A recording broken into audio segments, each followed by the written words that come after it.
told, don't try to help anybody. Don't bring nobody back to the ship. Get back here as fast as you can to get another load. We got to get manpower on the beach.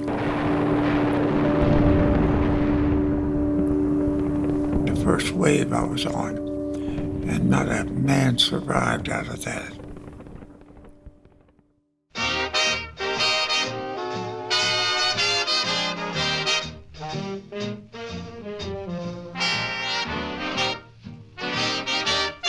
As the United States was recovering from the Great Depression, President Franklin D. Roosevelt initiated a work relief program known as the Civilian Conservation Corps.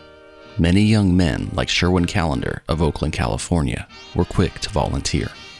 And they give us Army uniforms and barracks to sleep in, and we made campgrounds and fire trails and things like that. And all the different branches, recruiting officers that come to these camps and try to recruit us into their branch of the service. And a Navy man came, he said, you'll have a girl in every port. I said, sign me up. I was the first one. That's how I got in the Navy. I went through basic training in San Diego, California, and took what they called a four-piper destroyer to Vallejo, California, and took that down through the canal and up the eastern coast to Belfast, Maine. Then I had to ride the train down to New York City to go aboard the USS Wright. Well, I took that down through the canal again and out to Pearl Harbor.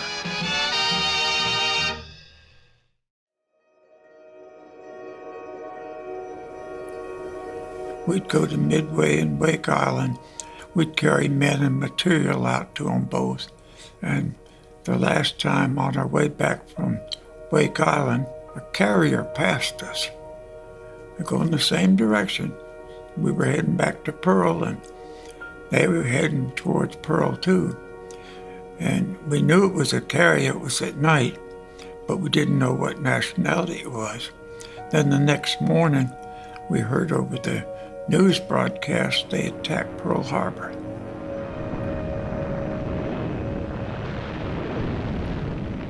When we pulled into Pearl Harbor, I'd never seen such a mess in my life, and I've even had to pull bodies out of the water.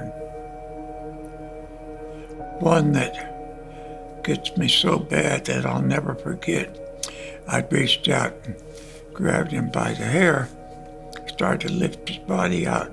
He was slipping. I reached over and grabbed his arm, and the meat just come right off the bone. I'll never forget that. The Japanese attack on Pearl Harbor inflicted more than 2,000 American casualties, and the U.S. went to war. Having experienced far more than he had anticipated, Sherwin requested a change of scenery. I didn't want to mess with them Japs anymore, so I volunteered for amphibious training. They sent me all the way to Little Creek, Virginia, and that was the most vigorous training I ever went through. His training complete, Sherwin was deployed across the Atlantic to take part in some of the first American campaigns in the war against Germany. Transporting units of the 1st Infantry Division, Sherwin would begin his combat experience in the invasions of North Africa and southern Italy.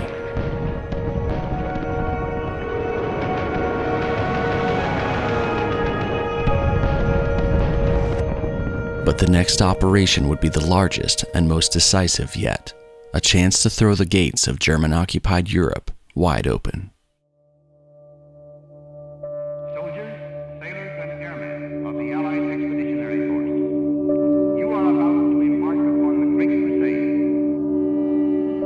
I have full confidence in your courage, devotion to duty, and skill in battle. We will accept nothing less than full victory.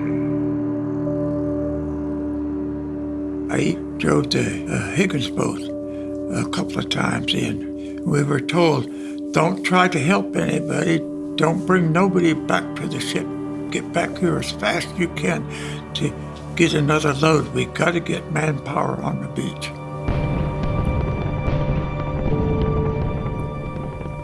first wave I was on, and not a man survived out of that. We had over 100 feet of clear beach, maybe close to 200, before you could get any shelter. And the Germans was up on the hills bombarding us for at least 10 feet.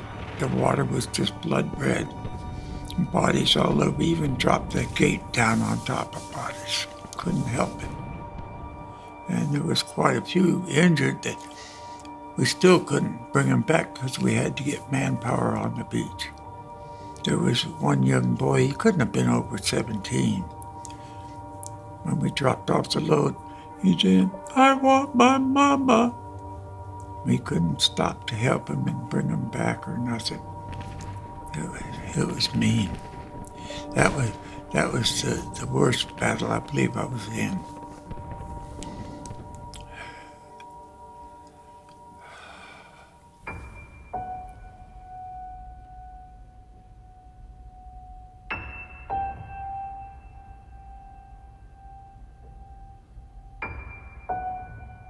The invasion of Normandy was a success, and the Allies were finally on the offensive in Western Europe. But the war was not over for Sherwin. In August of 1944, news reached Sherwin concerning his brother Richard, a fighter pilot stationed in another part of the world.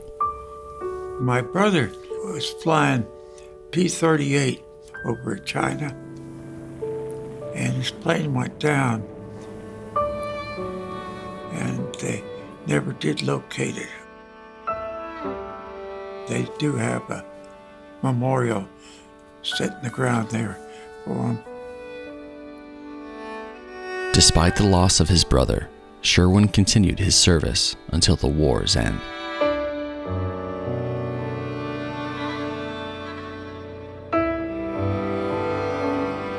In the years since the Second World War, Sherwin has frequented schools and veteran events, sharing his story as a reminder of the cost of freedom. At the time of our interview, he was eagerly awaiting a trip back to Normandy for the 75th anniversary of D-Day. I'm going back in June over there. That's going to be a wonderful trip.